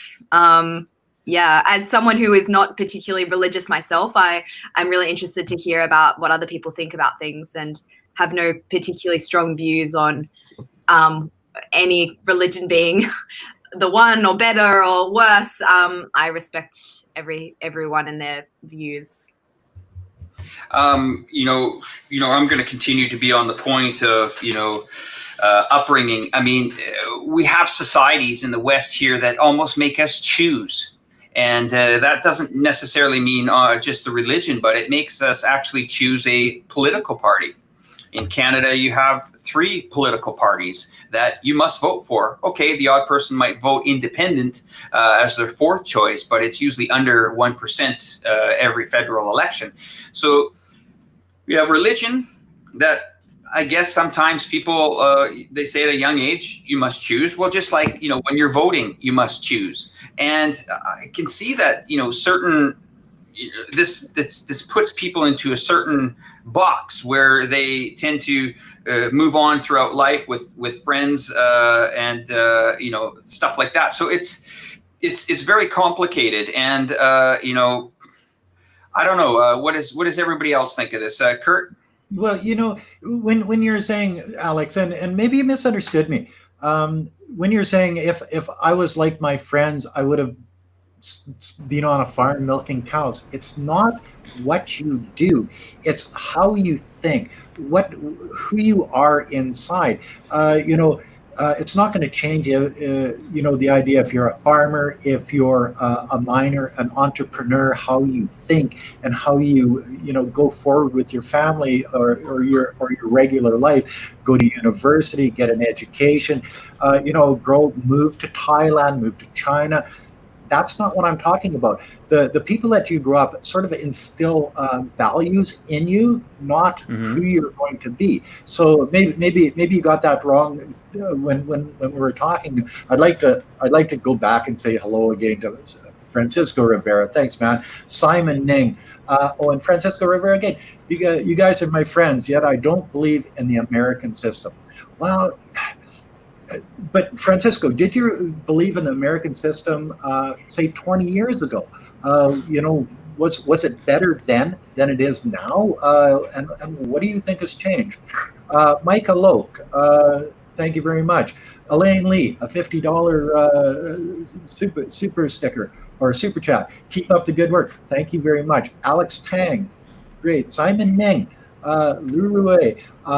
The circle is growing up. This topic was a part of Nobel Prize winner in 2019. In this case, is being poor, not religious, but be good or bad is kind of the same. The circle matters. Okay, well, so like, it's whether you're religious doesn't mean you're a good guy. I grew up with people that said they were religious and they were dicks. I've grown up with people like my uncle. He was the nicest person in the world, but he never went to church unless it was for a funeral. You know what I mean? So it really doesn't. I don't think religion makes you a better person or a worse person. I think it makes you think about good things or maybe believe this is the way that you might, that makes you a better person. But if you're an atheist like I am, and if you have good values, if you have good friends, if you know right from wrong, I don't think it really matters whether you're religious or not. And when I say people that believe in fairy tales, I'm not trying to belittle anybody's religion. It's just what I can't see, I can't hold in my hand, I don't understand. Maybe it's something that I'm just that I look at as something that's not real. That's my belief, and for a religious person to say, it's true, and for me to say, no, it's not. We're doing the same thing. Only and I'm no religion. I get that, Kurt. I get that. Is my mic better now? Is my mic better? Yeah, it's much better. So I get what you're saying, Kurt. But you just called somebody's faith a fairy tale. Well, yeah, but I'm saying you're call my faith, which is no faith, a fairy tale because they're thinking that their fairy tale is more real than my fairy tale. Okay, so during this whole conversation today, I have not called your religion or non-religion a fairy tale or a disillusion, and that's once again the point that I think Snarky and I are trying to make, that we're not out on the street corner doing that. We have a belief, we have a faith. Sometimes it's close to our heart, close to our family members, but I don't want to fall into a category where I'm saying to somebody, you believe in fairy tales and fairy dust and all this, and that's where we are equally, you and I are from pretty much the same areas, but we have totally different beliefs on whether they can be religion, maybe even politics, but that doesn't mean that I'm going to grow up to be Gweilo 60, right? Just means that... Alex, what about Scientology? What about... Well, I mean, once again, we are not... that's not for us to say. And if we are, from countries, there are 10 million believed Scientologists from the last time I heard, maybe I'm wrong on this, but 10 million practicing in China. Is it believable? Is Scientology believable? But Kurt, I think it's important to respect what they believe in. You don't have to believe in it yourself, but I think it's important to respect others' beliefs. Like I said earlier, where I disagree with it is when they try to instill their beliefs on you. You know, I've come across a few Christians in the UK who seem to think they're better because they go to church every week, and I disagree with that. I have no problem respecting that they want to go to church, but there's many people out there who do a lot of good things for society. You know, for example, my mother, okay, she is, to all want of a better word, she believes in Christianity, but she doesn't go to church. She's not a practicing Christian. However, you know, for 2 or 3 years in her life, she volunteered at a hospital to go and sit with people who had no relatives, just to talk to them, you know. Yet there are many people who are practicing Christians who see, well, not many, but there are some people who practice in Christians who think they're kind of a little bit better, they're morally better than other people. And that's not always the case. I think each to their own. Respect people. You know, if you're involved in Scientology or you're a Falun Gong member, then that's your thing. But please don't, you know, try to push it onto me. And I think as long as people don't do that and they can believe in any religion they want, I don't think it makes them a better or a worse person. And I agree with you on that. You know, Lee, I think most people don't push religion on anyone. Majority of the people don't. I would agree with that. You know, and what I find is you know, this religion that I believe in, here's why, okay? It brings me closer together with the community that I live in here in Thailand. I can relate to some people. And if something ever happened to me, and my wife needed a support network, that is the support network that's going to be there. All of us don't know how long we got on this earth. We might have, you know, everybody assumes they got 20 or 30 years in the bank. In 20 years I'll do this, in 30 years I'll do that. Things happen, and at least I know if something ever happened to me that there would be somebody that would just immediately come in and swoop in and you know, be there to support my wife through potentially something. Vice versa, if anything ever happened to my wife, you know, it's always tragedy when we turn to things like this. And I think that sometimes if you've never believed in religion, I can understand that. I can see you from a distance saying, well, that's fairy tales. But you know, Snarky, maybe you can help me with this. Why are most people in the United States that are incarcerated become born-again Christians or something like that? Maybe you can weigh in on that. Well, when you get to the bottom end of the barrel, I mean, sometimes you have to look up, right? True story. You were talking earlier about, you know, choosing, you know, religion or politics. Well, in the United States, we usually have 2 choices every year. Do you want the poo-poo or the poo-poo? You know? But when I was a kid, you know, my dad is a pastor, and he never really pressured me, you know, breathe down my neck. You know, I knew he's a pastor. And when I, you know, got, you know, old enough, I came to him and I was like, you know, I think I want to believe in Jesus too. I was never pressured. I was never, you know, under a gun. You never held me down the Bible. You will believe, or anything like this. It was just, you know, a natural thing. Yeah, I was a preacher's kid, and yeah, I did a lot of things. I actually am directly responsible for at least 20 rules being added to the rule book in my school. You know, I may have borrowed a little cash that was mine when I was a kid. I'm sure I did a lot of things wrong, you know. Christians aren't perfect people, and by no means should we think that, you know, religion is going to make us a better person. But you're talking about people in prison. Yeah, when you are at the lowest end of your life, sometimes the easiest thing is to look up. That makes sense. I mean, Snarky and maybe Gweilo and Amy and Lee, you can help me out with this. I mean, you know, in a country like China, why is religion picking up steam there? Why is it that religion is really... Well, I just want to touch on a comment that you made earlier about that it gives you a support network. And I think that's a very interesting comment. And I think a lot of people do turn to their faith for support in times of trouble or hardship. But what I would say, what I notice about being in China as opposed to the West, so in the West, your immediate family, most people are sort of kind of tight with, but your extended family in the West, certainly in my experience, and a lot of people I know's experience, they're not so tight knit with those sort of aunties and uncles. But in China, I think the support network comes from their sort of immediate family and their wider family. I feel families are very much closer here in China, and maybe that's a sort of reason that up to now religion hasn't been a big thing. In a sense, Confucianism is not really a religion. It's just kind of a set of principles that the Chinese live by. But I do feel family are tight. So maybe those Chinese people think they have enough of a support network within their own family, whereas some sort of Europeans and Americans maybe don't. That's just what my view on it from spending time here in China.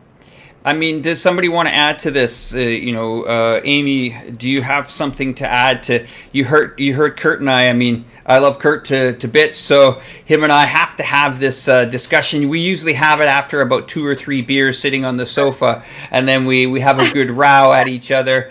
And Tell us then about the marble statues that you're making, Amy. Come on, you can let it out. No, there are no marble statues. I guess being brought up as not a super religious person, I just always would respect like anyone's views, no matter like what they are.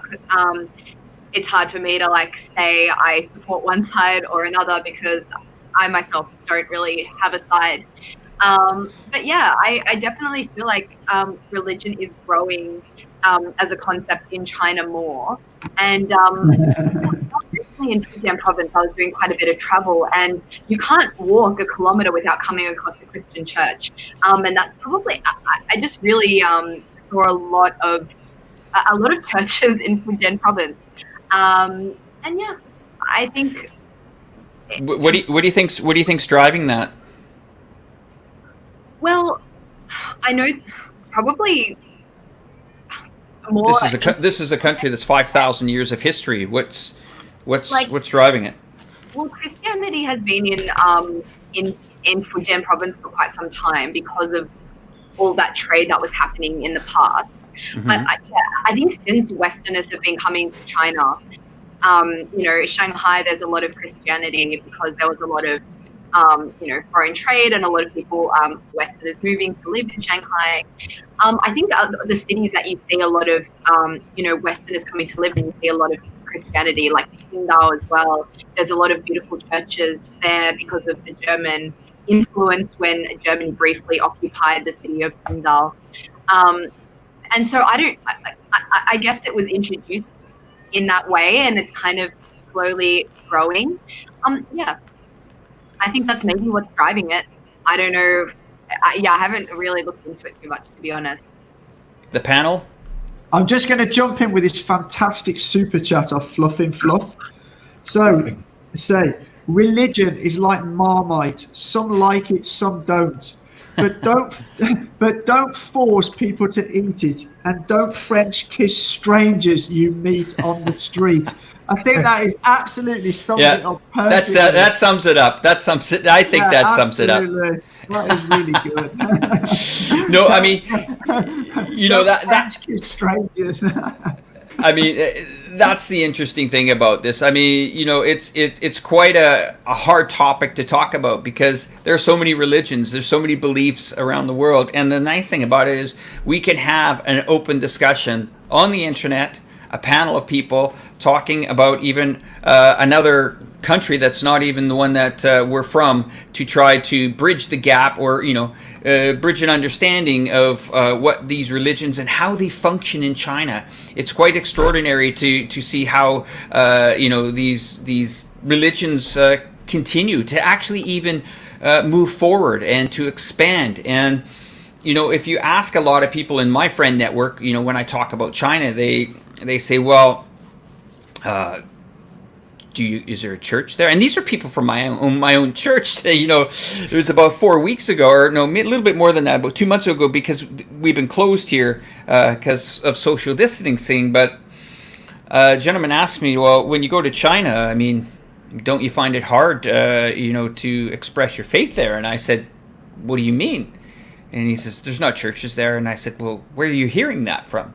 And he says, well, religion is illegal there. And, it's interesting when Kurt brought this up to me this week. He says, I want to talk about religion on this show. I said, Kurt, this could be a hot tamale. Are you sure you want to go down? You didn't want it. Well, I mean, yeah, it's one of those things that you're going to get many opinions on it. And it's, something about my grandma says, never talk politics and religion. But every time I went to my grandmother's house, Alex, she talked politics and religion. When I put out the video yesterday morning, about religion in China, and it was basically promoting this particular live show. It didn't get a lot of hits. It's still under 10,000 hits, and that's small for my channel. But out of those 10,000 hits, I think just about everybody made a comment. So the people that are interested are interested enough to take time to make comments and stuff like that. And I think that shows that this topic is something that actually, out of all of the topics that we've touched on in Let's Talk China on Saturday morning, I think this is the most engaging that we've ever had.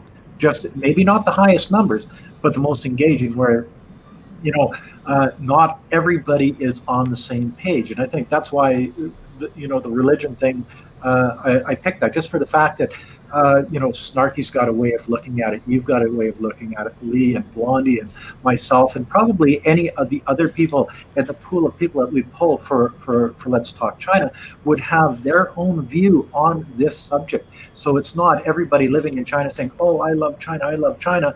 It's like everybody has, as you and I got into it there, watch out, man. The idea is that we do have different takes on it. We do have different views. Some people believe, some people don't. But I don't think it really changes who we are. I think it's just, our beliefs. And I think this is a good topic. I think, in the future, we might even come back here again. Kurt, I mean, I have to say that, it is an interesting topic. But I think, times like we're in right now with this CV disease that is, taking the world by storm here. I mean, millions of people have been infected by it. If you Google it and put those words together, you will see that a lot of people have actually ran towards faith. Now, Lee made an interesting comment earlier. He says, in time of need, religion, certain religions step up. If there's a tragedy or something that happened, earthquakes, something like that, there are certain organizations, and I'm not talking, the NGOs or anything like that, or UNICEF or United Nations, but there are certain faiths that step in. I'll give you guys an example here. In Thailand, every Wednesday, what the church does where I go to, and I'm not a guy that, you could be around me the whole week, and all of a sudden, at 10 o'clock on a Sunday, I'd say, guys, I'm going to go for an hour or so. I won't say I'm going to church or doing whatever. That's about as much promotion you're going to get from me on that. That's not to say I'm embarrassed by it or anything. It's just that I choose to do what I want to do and believe in the faith, but I'm not a person that goes out and massively promotes it. I'm proud of the person I am and my wife. But what I'm saying is, when I'm at the church, there's certain other topics outside of religion that people talk about. For example, the main thing that people in the church lately here are talking about is the people that are stuck in the immigration here. And that means that they have a big immigration detention center. It's called the IDC here in Thailand. It's people that have overstayed their visas. It's people that need to go back to their country. Maybe they showed up with a passport. There are hundreds of these people in these immigration detention centers, and all they got is 4 walls and a book. So people from our church go to visit them every Wednesday, and there are hundreds of them, and we can't join them in groups. So it has to be one person per one person that's staying at the immigration detention centers. So there's some positive thing there, and that's what I'm saying. If you're in a situation, maybe sometime in the next 50 years that you got left on this earth, Gweilo 110, you might be touched by it. I hope you're open to it. I'm not saying open to. Well, you know, I'm just saying open to. I've always got an open mind, Alex. But you know, there's certain things that I believe and I don't believe in, and you know, and I've been this way my whole life. It's the 13th today. In another 28 days, yes, I am actually 60 years old. I'm an old man. Then. When's your birthday? July 11th. And I gotta say thanks to Sam Bang. He says, chill, probably because of you and me going at each other.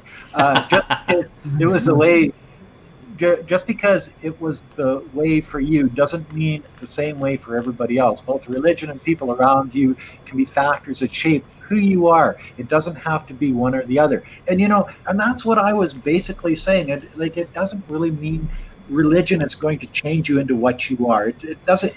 It's the experiences that you have in your life. It's the people around you, whether those people are at a church or whether those people are sitting in a bar in Prince Albert, Saskatchewan, drinking beer after work. Like when I take Wei Fong back to Canada, and the first night after we get back, we end up at the bar, and she meets all of my friends, and out of all of those friends, each and every one of those people, though they like to drink beer, though they like to barbecue, they like to snowmobile, like to fish, they like to hunt, each and every one of these people were perfect people in my mind.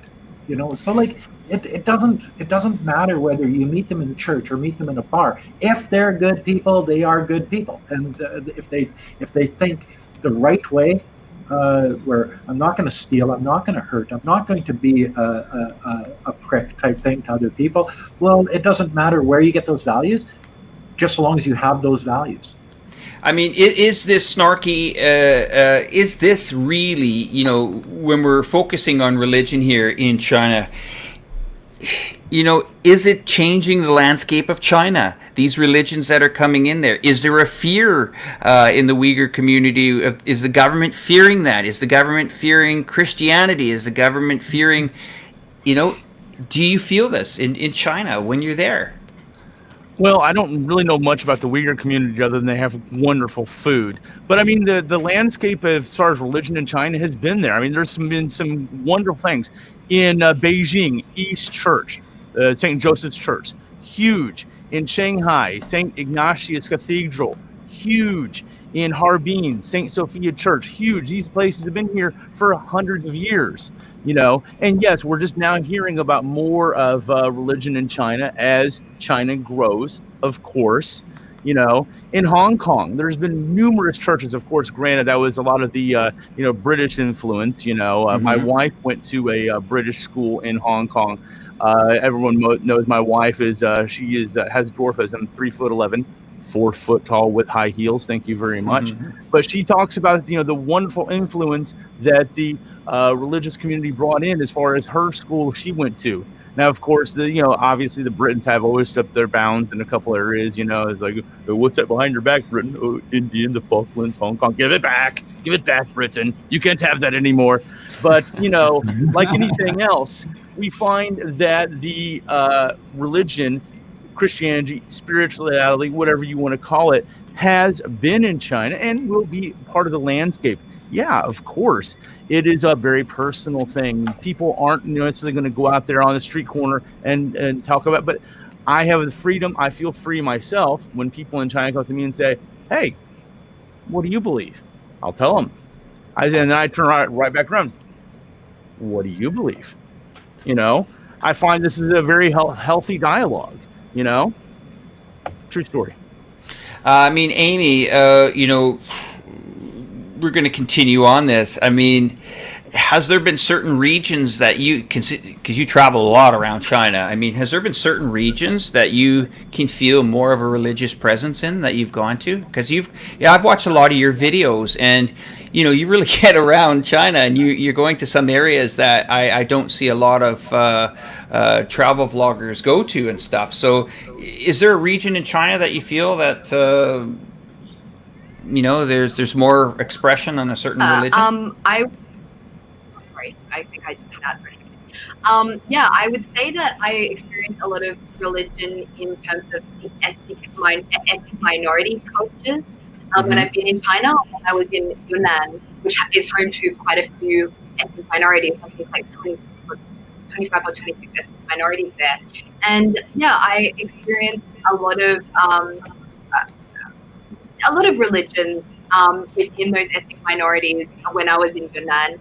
I also, as I said, when I was in Fujian, and I experienced a lot about a lot of different religions in that city of Quanzhou, and also my old roommates that I used to live. They're not old, sorry. The roommates I used to live with in Beijing, they are Muslim. They are of the Hui, I think, from the Hui ethnic minority, and they come from Gaza.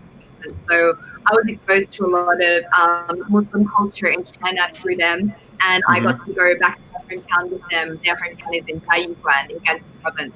And yeah, we went to a lot of religious meetups, and I got to experience a lot of that religion and culture as well. So yeah, there have been regions where I experienced it more than others. But yeah, I would say in general, it's usually when I am with people of a certain ethnic minority. Which is always really interesting to learn more about. Have you known anybody that's got into trouble with religion? Anyone on this panel? Does anybody know anybody that's got into trouble practicing religion in China? No. None at all. I've heard stories. Like, yeah, I think it's, going back to what I said before. I think Chinese generally are okay with religion. I think what they have a problem with is extremism, where sort of, as I said, there are certain groups who will try to push their extreme views onto others, or try to sort of challenge the norm through the disguise of religion, where actually they're not religious. We see this a lot in the UK, where there's a lot of people who follow the Islamic religion who are very, they keep themselves to themselves, they practice. But what Islam gets infiltrated with are these sort of very extremist groups, and they push their message out under the guise of Islam, and it's not actually Islam. It's extremism. And a lot of the Muslims in the British community get very angry about this. They say, look, this is not what Islam and is about. It's because what happens, people see these sort of minority extreme groups, and then the general population assumes this is all Muslims, when actually it's not. It's probably a very small percentage, but they use the religion as a disguise to push their extremism. So I think that's the thing that the Chinese authorities are very wary of. And I mean, what do you think their biggest fear is? Besides extremism, do you feel that civil unrest? Do you think that's a fear? Yeah, absolutely. Well, you saw it in Xinjiang when all the bombings were going on, all the stabbings were going on. It's just civil unrest, and it's basically terrorism. You're trying to intimidate the citizens of that area or of that country by use of violence, and it's absolutely, it's one of those things that it should be stopped, and it should be stopped as quickly as possible. And if you have to use force to do it, and if you have to detain people to do it, then that's exactly what you should do. Because any government of any country, their main priority should be the citizens and the safety of those citizens of their country, or they shouldn't be the government. And absolutely. That's what it comes down to. Yeah, that's a very good point, and I agree with you on that, Kurt. I think that there's a time when a government has to get involved. Now, I think China trying to not really speak too much about the Uyghurs in the press they're more trying to, would you agree with this, save face, kind of saying, hey, we got this problem, we got to deal with it, this is how we're going to deal with it. And then when it's questioned by other countries, they're not really 100% transparent on it. Would you say that's more of a... I think whatever they report and do, they will get bashed by a number of Western press anyway. In my opinion, and this is strictly my opinion, I made a video about this, that the way they've dealt with terrorism in my head is far better than the way some of the West has dealt with terrorism. You see what do America do? They just go and kill a load of people, and 95% of those people that they kill are innocent civilians, But then it's okay because it's just collateral damage. That's what the West say now. But you imagine what would have happened if the Chinese government had gone into Xinjiang and slaughtered 2.5 million people. So what they've done is, I think, a good way of dealing with the situation, and even the way they've dealt with it, they get attacked by the West for doing it that way. So they're in a kind of no-win situation, whatever they do. But again, we go back to that where we're gonna bring up the West, and I want to kind of, if we're gonna go after Canada and United States, well, I mean, even Germany got into this as well. They had a say even in Scientology in 2007. They actually tried to ban Scientology in Germany. So, I mean, it depends how far back in history. I mean, yeah, we can say that, Canada and the Americans did this, and then you go back into the 30s and you can say the Germans did that, and then you go back into the 1800s. So I think this is a worldwide problem that tries to deal with radicalism. It's not just, we saw wars in Yugoslavia back in the late 80s and early 90s, and hey, Lee, I mean, we've got our own countries were involved in that war too, and some people say, well, it was in the good, it was there, we were the mean guy Slobodan Milosevic. So we can't always say, look how this country deals with it, or that country deals with it. This is a global issue. Certain countries use force, and certain countries use re-education. Now, some countries feel that force solves things. Now, whether we agree with that or not, that's open for discussion, I think, one time. But this religion thing this has been going on for centuries, and it's never going to end. And for us to go after one or two countries, we're all in this together. Gweilo, you're itching to say something. I gotta go and say, I'm not the only one that thinks this way. Fluffing Fluff, he says, agree with Gweilo. You are who you hang out with.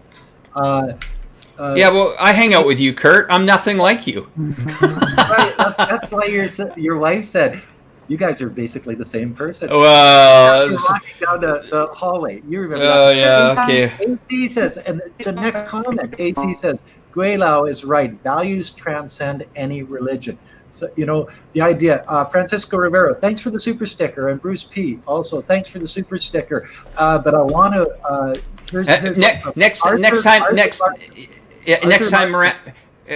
Kurt, next time Miranda brings up the comments, tell her I'll send her some opposing views of those if she gets into my chat room.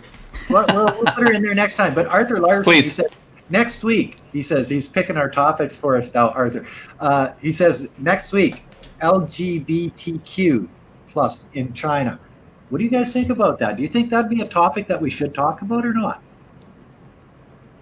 Silence. I knew that's exactly what everybody would do. That's one of the things that I don't know, Arthur. I'd have to think about that one, because it's just one of those ones that it's not something. It's not like that in. Well, it might be like that, but it sure isn't very open. I tell you that right now. But I see girls walking down the street holding hands all the time, but I don't think it's like that. That's interesting. I find that a really interesting topic. I would be interested in chatting with you and your thoughts about that. I have a lot of friends that are are a part of the LGBTQ community in China, and there's some very interesting insights. Also, some very sad aspects of it to do with the Chinese culture in terms of not being able to maybe share that with your parents, or how they're hiding that information from their parents, which is really sad. Just that they're not able to express their true selves, but it depends on the family. And I think it's an interesting topic to discuss, and I'd be interested to hear what you guys think about it as well. Well, Amy, if we're going to Gweilo on that, you are who you hang out with. Yeah, Amy.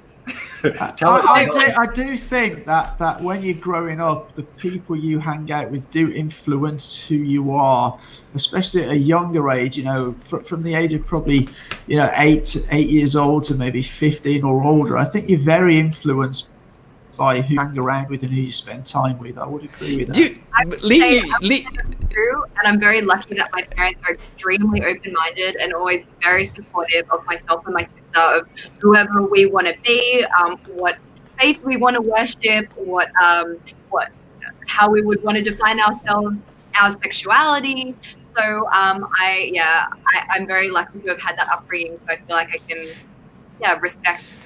You know, guys, I mean, I'm still lost on this point where you guys are saying, you are who you hang out with and who you're with. If I could tell you some of the friends that I had in high school and I had in, elementary school, they are nothing like me. They have, I mean, if I turned out to be these guys, I would I'd probably be incarcerated by now. And I think, I don't see that. And that's like saying if you're hanging out with a bunch of car guys and car buffs, you're going to grow up to be a car buff guy. Or if you're hanging out with people that like McDonald's, well, no, tell me, Kurt, because I'm dying to get this point. Okay. See, I can hang out with you and you can love the stock market. And, yes. and I love drinking beer, but that doesn't mean that our ideology, our understanding of the world, or how we feel towards other people is any different. See, you can have hobbies and things that you're interested in, but that doesn't dictate who you are inside and how you treat other people, how nice you are to your fellow person. Just like me, if I can drink beer and be outspoken, but when the rubber hits the road and it comes down to some asshole attacking another person, and I would stand up for that person just for the fact that I see it as being wrong. So the idea of who you are isn't what you do or what your interests are, but it is who you are. Snarky? Sir. It's hard to really, and I get what you're saying, Kurt. But if that is going to rub off, if that is going to cute, if that is going to rub off on me, then some of me should rub off on you. If it's going to go both ways. It has. I bought a new mic. Hey? But Kurt, can I ask? Shows and stuff. Kurt, I want to ask you something really, really personal here. Anymore. Sorry? I says I don't touch myself in public anymore. Oh Jesus! Help us. Certain things happen in life. I lost my father at a very young age. He was 56 years old. And I can tell you, for the last 2 months of his life, I've never needed as much as I did a faith at that time. You feel that, have you ever been in a position in your life with your partner or yourself that you've ever needed some other support that you haven't had? Well, no, because for one thing, I have good friends. I have good family. The idea of faith, I've never really looked at faith as, let's call it what I would as an atheist, as a crutch. My crutch is my friends and my family. I've been through hard times. Of course, Wei Feng and my history over the last couple of years. So I've had hard times. I lost my mother, I lost my sister, I lost my uncle, all in the last couple of years. It's one of those things. So saying that faith is something, or a religion is something that you have to go to when you're having these hard times. I look at it differently. I look at when I'm having hard times, I talk to my brother, my father, my friends, people that I know, and the healthcare workers were good also. And I think all of those people are probably not atheists. Maybe even Probably half not. or two-thirds Probably not. have But a. religion never came into it when we were going. But you through see, it's not. You might think that just because someone's religious, that people are pushing it on you or bringing it to you. Just by the sole thing of somebody supporting you with love, care, attention in a tough time is maybe their way of expressing their belief to you. And yeah, if that touches you, then it's not a fairy tale, my friend. It's real. Not in a way that you might feel it. And I'm not saying that, there's beams coming down and the earth is opening and there's sunshine coming, but unicorn farts. Yeah, I mean, you and I have been together for a few months when you stayed here in Thailand, and I feel that some great things of me and vice versa, but some great things that I have rubbed off on you, and that is because of my upbringing and my faith. And that's what I was telling you. It's the people you hang around with. It's not the religion. It's the people you hang around with. You just okay. I win this conversation. We can go around on this forever, but no, I love it. Over 2 hours now, so I think. Okay, so I'm gonna go around the round table here and give everybody a minute who has missed getting in on it, and I appreciate it. You guys got to understand, being the host of the show, it's really tough. Like, I'll get comments saying, "Hey, man, even before the show started today, Gweilo doesn't have enough time. Gweilo doesn't have enough time." I said, "Geez, okay, fine." And then now I'm saying, "Blondie, you didn't give Blondie enough time." And why isn't Lee Barrett on the screen more? And Snarky's a new guy. Give him the floor. So I'm getting all these things. It's incredibly difficult to be a host of this, putting up graphics, getting this whole show together. So, and all of you guys know it because I see a lot of you guys live streaming yourself out there. It's not as easy as it sounds. So I'm going to start. I'm going to start with Snarky. I'm going to go with you first, sir, and then to Gweilo. Then I'm going to Lee.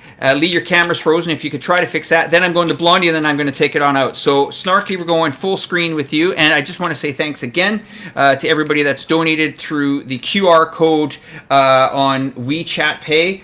If you have donated on that and you need something said, please tell the moderators in the chat group what your question is. We don't want to miss these. And if we've missed them, send us a comment after the show. I'm going to Snarky Guy. Snarky, you got 60 seconds, sir. Fire away. If you need a little bit more, we'll give it to you. Don't worry. All right. Well, we were initially started this conversation talking about religion in China. Different religions have been in China, peacefully coexisting for thousands of years, and will likely to do so. No one's looking to pull my Bible away. No one's looking to, silence me. At the same time, I'm not going out there. As far as the subtopic is concerned, whether you are spiritual or not, whether you believe in Jesus or not, it may not touch you at this time, or perhaps not in the right place, but, leave that open place in your mind and in your heart, and maybe at some point in time, there you go. As far as the on the ground in China, I'll kind of circle back to that. As China becomes more affluent in the world and they import a lot of technology, they import a lot of money, they're going to import a lot of ideals as well. And so I think a lot of people are open to this. And I think a lot of people aren't necessarily as closed-minded as a lot of people may have assumed they were. True story. That is very, very interesting. I'm going to go to Gweilo 60, and then I'm going to get back to Lee. I got Lee. Lee's a little bit frozen there still, but we'll work on him there. Kurt, you've had a lot of the microphone today. 60 seconds exactly. Here you go. Great, you hold me to 60 seconds. Thanks for the super sticker. And Fluffing Fluff says, the exception proves the rule. What Gweilo says is generally true, but exceptions do exist. Even general relativity breaks down in a black hole. And that's true. The idea of religion is more important for some people than other people. As you can tell by the way I look at it, religion is not a big part of my life. It never has been. I have religious family members that that are good people, cousins and aunts and uncles. My grandparents on the one side were really religious and stuff, and I love these people. So just because of their religion doesn't mean that they're looked at differently in my eyes. It's just for me, religion is not a big thing. For the next week, Gweilo is going to be off the grid. We're back on the Vietnamese border. We're going river rafting. We're leaving on Monday. It got put back a couple of days because we've got a young guy, Enrico Cordes, a German guy, that's coming along, and he was doing some exams on Sunday, so we had to put her off another day. So I'm not even sure whether I'm going to be able to make it for the next Saturday show, but I'll talk with Alex about that later.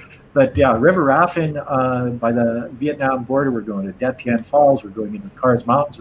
We're hitting some high-end cabins and some really neat food areas. So I'm going to be making videos about all of this. I'm not sure whether I'm going to be able to get them up on my channel before I come back to my main computer. I'll see what I can do. But yeah, so religion was a good topic. I think this was a good topic. It's a good, healthy one. And thank you, Gweilo, for that. My next, why did I use up my 60 seconds? I see I don't have a second hand on my watch. Anyway, okay, well, I appreciate it. And we're going to go on to Lee now. Lee's come back. Thank you for coming back into the studio, Lee. That's okay, guys. Okay, so just the last one here, super chat from Alex Tang. Thank you very much for that. Western media keep reporting that in China, the Christian churches does not allow the cross to be displayed on the rooftop. True or false? I don't know the complete answer to that. The churches I've seen around China don't tend to have a cross on the roof. They will have one above the doors, and I've seen that, so it seems they haven't banned that. Okay, moving on to what we've got coming up. So on Monday, we're releasing a video which we hope is going to be a good one. We went to a factory that manufactures KN95 masks, me and Ollie. So we made that video, and there's a really funny bit in that video. So be sure to check that one out when we release it. I won't tell you anymore, but there is quite a funny part in that. Further than that, we are then going up to Shanghai to do the opening of the new Huawei flagship store. I'm a pretty big fan of Huawei kit, and we're going to do, and we will probably do a live stream from that opening. I believe it's June the 24th, but I'll clarify that nearer the date. And then directly after that, we're going from Shanghai up to Chongqing. And Alex has been involved in organising this for us, and it sounds at the moment like we're going to have just the craziest time there. There is so much lined up for us, and I'm so looking forward to it because I've never been to Chongqing, and I've been watching Alex's videos on his channel, and it just looks the most insane city I've ever seen, man. So I'm really excited about that one. Back to you. Thank you, Lee, and it'll be even crazier when Gweilo and I go to it. So get ready for that. I'm going. It's never going to be the same. Blondie in China, Amy, the floor is yours. Yeah, thank you so much for having me today and for all the hard work that you do in hosting this. I'm happy I could contribute where I can. Yeah, I don't have any hugely strong opinions on religion either way. When I find it an interesting topic to discuss, and I really found it interesting listening to you guys and your opinions today. I learned a lot from it, and yeah, I'm super jealous that you and Ollie, Lee and Ollie, are going to be going to Chongqing, one of my favorite cities in China. Yeah, very jealous about that, and yeah, hopefully I can go back to China soon-ish, maybe before the end of this year. But for now, I'm here in Sydney and just making some content here. Next week, I've got a really fun video that I made with another content creator in Sydney who does content about Thailand, Thai Talk with Patty, and we exchanged some Thai and Chinese snacks. So if you're up for some entertaining content, that video might be for you. But yeah, that's me at the moment. Thanks for having me on the stream today, and to everyone who joined. Great, Amy. You had a really nice video out a couple of days ago, saying of the things that you miss about China, and I really hope and pray for you that you will get back to China very soon, and and get back to your endeavors that you so love doing, and China misses you as well. For me, everybody, I have more videos coming out on Chongqing. And, the Barretts are going to be heading down there, and then following up once they let this guy back into China.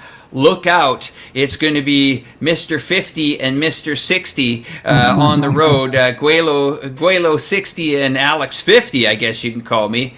We're going to take that city on by storm, and we're not telling the Barretts everything about Chongqing. Are we, Gweilo? We're not telling them everything. He hardly knows anything about it yet. So that's the beautiful thing. Awesome camaraderie on this panel today. And hey, guys, we don't script these shows. We're not sitting in front of amazing teleprompters. We kind of go along as as the show goes along, and I try to keep everybody, you might see that I'm cutting people off. That's because I'm trying to keep this show from people talking over each other, if you see on CNN and all these other networks. So the good thing today is we had a nice healthy discussion. Hopefully we showed some people what China is all about in regards to religion. Please share with us in your comment box. Do not forget to subscribe to everybody below. Snarky Guy, Blondie in China, the Barretts, definitely Gweilo 60. And of course, I'm still called Reporterfy Media until maybe Kurt tells me to rename my channel. But anyway, from all of us to you, thank you very much. Have yourself a great weekend. Good night and good afternoon and good morning for wherever you are. Wesley, can you take us out of here? Thanks again, everyone. Thanks for all the Thank you, support, everybody. guys.